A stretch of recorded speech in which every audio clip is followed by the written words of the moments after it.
네, 안녕하십니까. 방금 소개받은 서울 이태원 초등학교 교사 손범석입니다.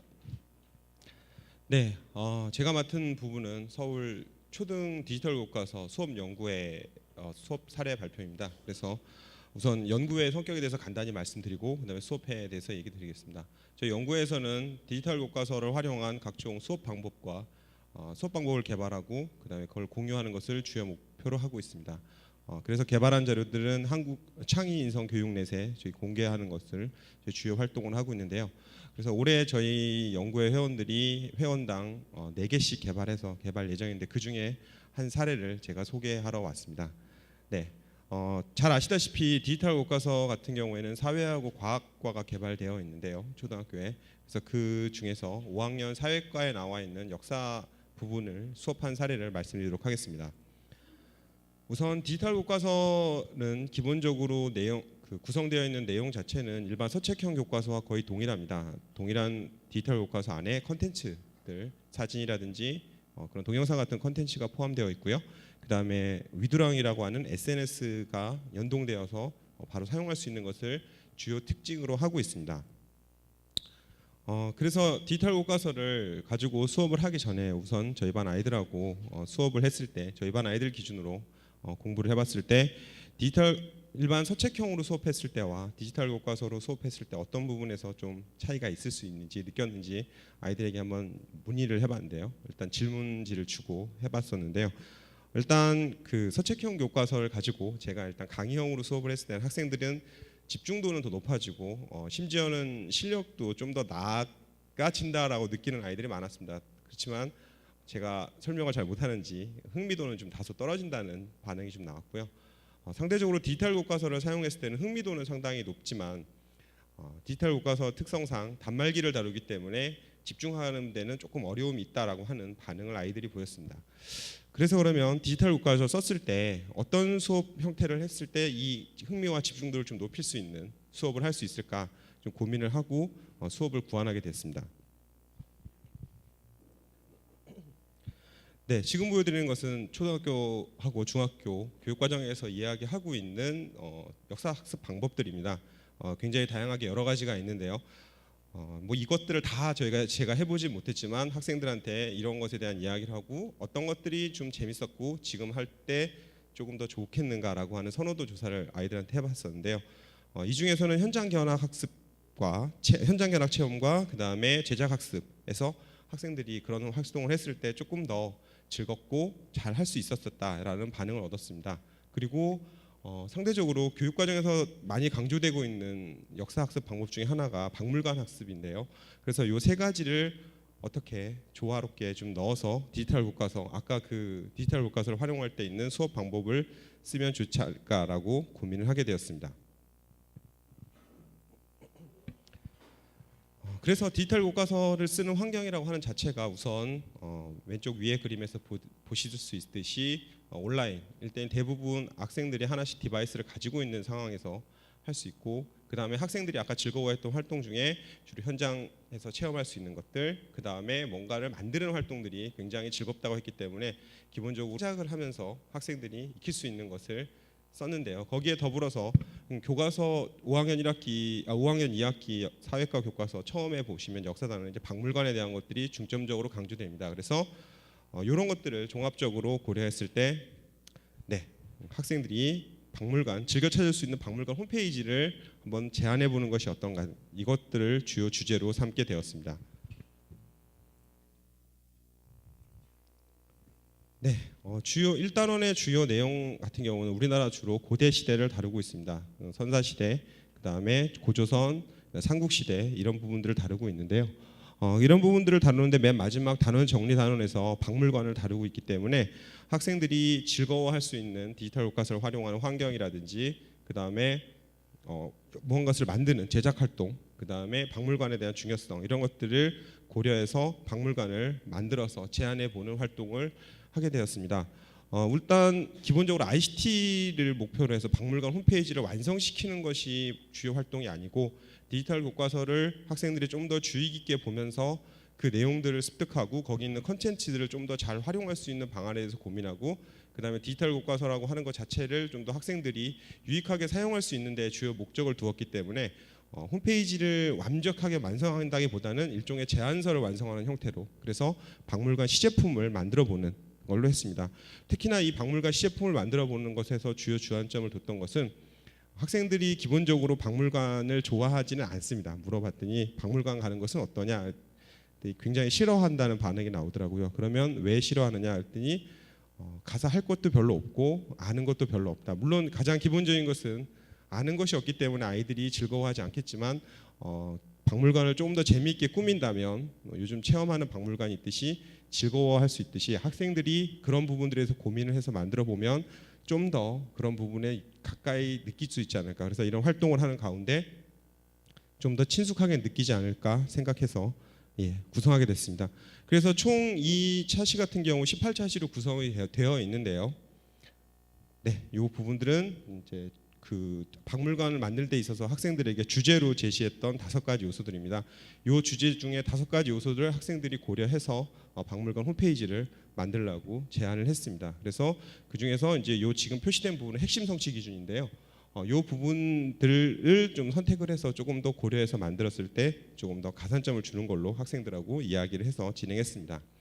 그래서 시간 확보한 경우에는 아까 총 18차시 중에서 학생들이 무언가 제작을 해야 되기 때문에 그 재구성, 아까 핵심 성취군이나 이런 것들을 고려해서 재구성해서 6차시, 12차시, 16차시, 18차시를 따로 활동할 수 있는 시간으로 확보를 하고, 그 외에 국어랑 미술, 창의적 체험 활동에서 1시간을 확보해서 다음에 소개시켜드릴 수업 시간에서 총 7차시 활동을 진행했습니다.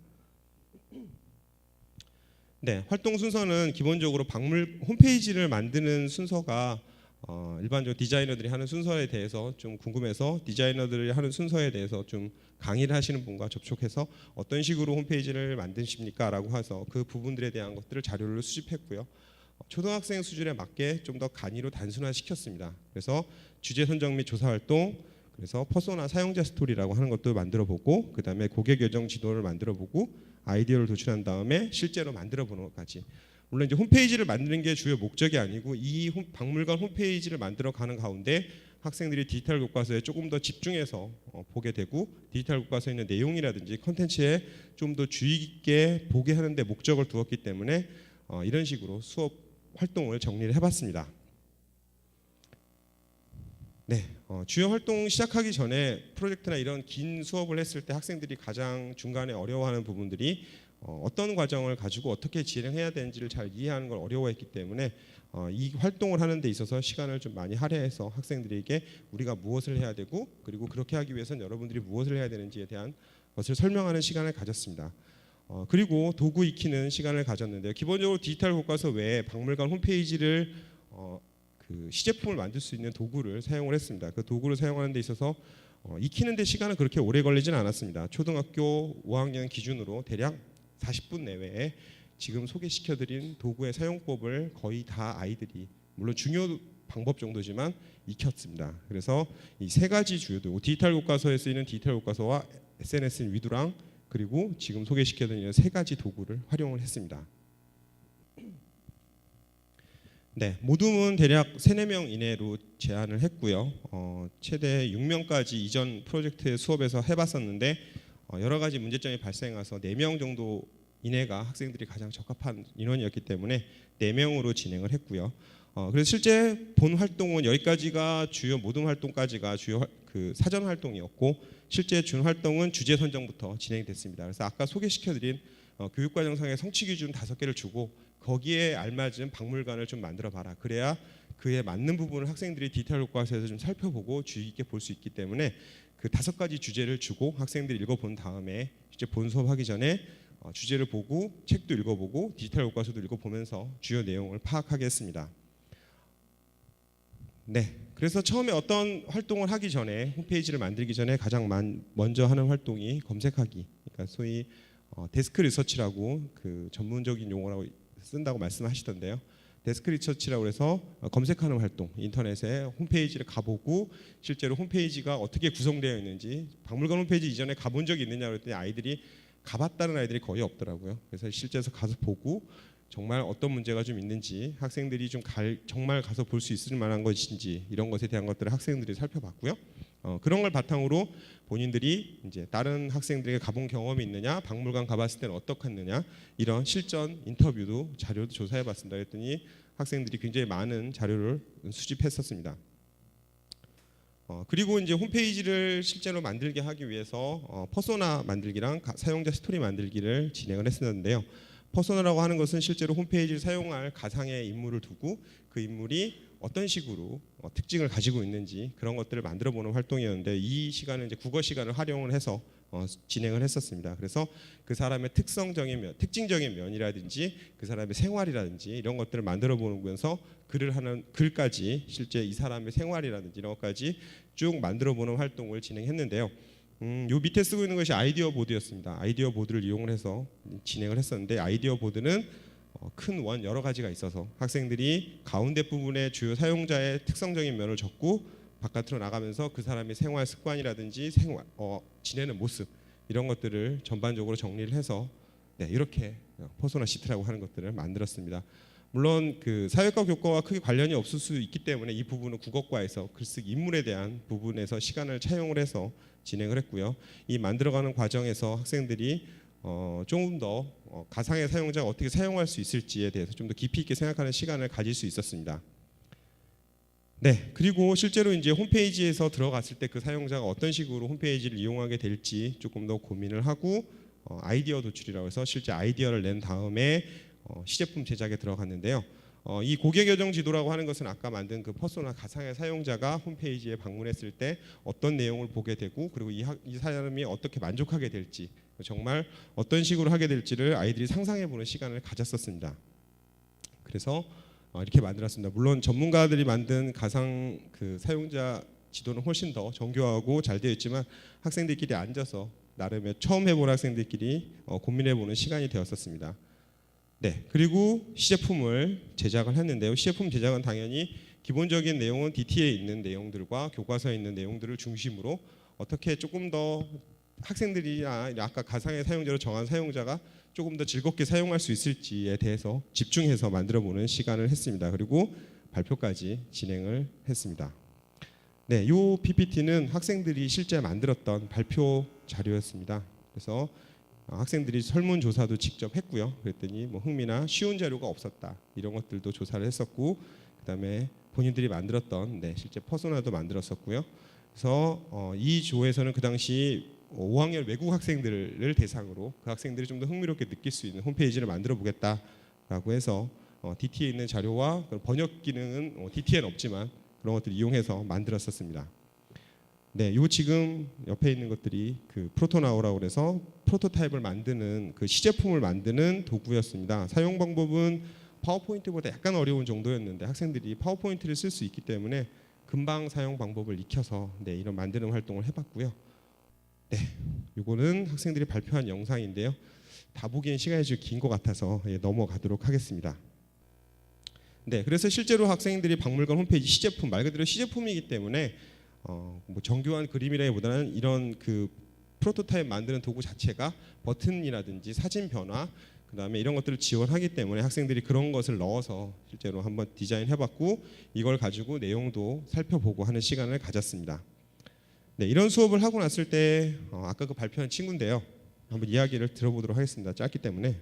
디지털 교과서에 있는 내용을 재밌게 수업해서 만드는 게 힘들었지만 좋았고 컴퓨터 기능들을 더 잘 알게 된 것 같습니다.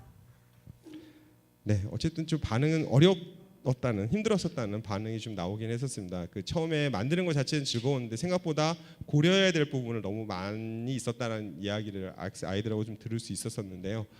다음에 진행할 때는 그런 부분도 좀 보완을 해서 좀 더 아까 소개시켜드린 단계를 조금 더 단순화시켜서 한다면 학생들이 좀 더 쉽게 접근할 수 있지 않을까라는 생각을 들었습니다. 네, 그리고 이런 활동을 진행하는 데 있어서 어쨌든 평가라고 하는 부분을 저희가 뺄 수 없는데요. 학생들이 활동이 끝난 이후에 서술형으로 학생들이 그 공부했던 어쨌든 박물관 홈페이지를 만들기 위해서 그 내용들을 자기들 생각으로 재구성을 해서 박물관 홈페이지에 옮기고, 그리고 다른 조가 만든 내용에 대해서도 고민을 해봐야 됐기 때문에 내용 이해는 충분히 됐다고 생각을 하고 했었는데, 네, 내용 이해는 어느 정도 된 걸로 나왔고요.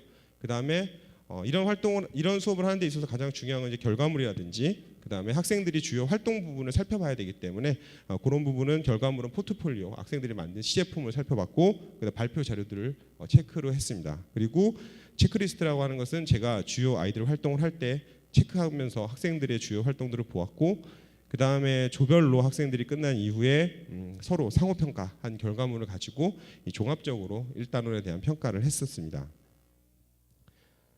네. 어쨌든 목적을 가지고 한 수업이었기 때문에 저도 처음 해보는 형태였었고, 좀 목적을 가지고 진행했었기 때문에 어떤 식으로 학생들이 나올까 좀 궁금했었는데, 일단 만족도, 참여도, 성취도는 전반적으로 향상되는 것으로 나왔었습니다. 그래서 기본적으로 이런 만드는 것에 대해서 힘들었지만 어쨌든 조별로 이야기하는 부분에 있어서는 즐거웠다. 또 한편으로는 조별로 또 이런 것을 만드는 데 있어서 의견 충돌이 있었기 때문에 힘들었던 부분도 꽤 나오기도 했었는데요. 그에 반해서 참여하는 것 자체는 다 같이 모여서 뭔가를 하고 이런 것은 굉장히 즐거운 걸로 나왔습니다. 그러니까 꼭 디지털 교과서라고 해서 학생들이 개개인별로 단말기만 들고 그 단말기를 들여다본다기보다는 거기 있는 내용을 이용해서 학생들이 함께 뭔가를 만들어보는 활동을 하는 것에서 의미를 좀 더 찾을 수 있지 않았나 이렇게 생각합니다. 네, 이상으로 수업 사례 발표를 마치도록 하겠습니다. 감사합니다.